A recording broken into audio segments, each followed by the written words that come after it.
Narito ang iba pang balita sa Luzon, hatid ni Michael Sison.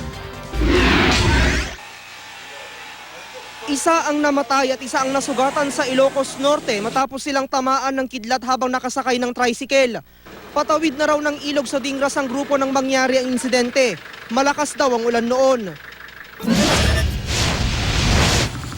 Makararanas ng rotating brownout ng Tablas Island sa Romblon simula ngayong gabi.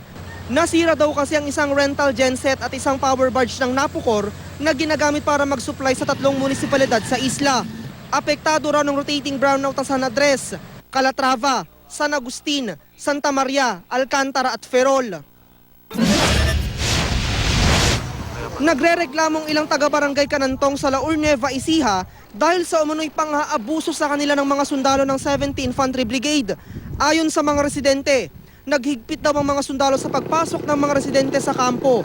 Kailangan pa raw nilang lumagda sa logbook at kumuha ng gate pass bago papasukin. Ang problema, naroon daw ang mga sinasaka nilang lupa at pangunahing pinagkakakitaan. Naghahain sila ng reklamong paglabag sa Human Rights Act, harassment, at abuse of authority laban sa leader ng 70 Infantry Brigade na si Lieutenant Colonel Edgardo Batenga. Itinanggi naman ni Batenga ang mga paratang. Hindi naman daw nila pinagbabawalan ng mga residente. Michael Sison, Nagbabalita, Pilipinas.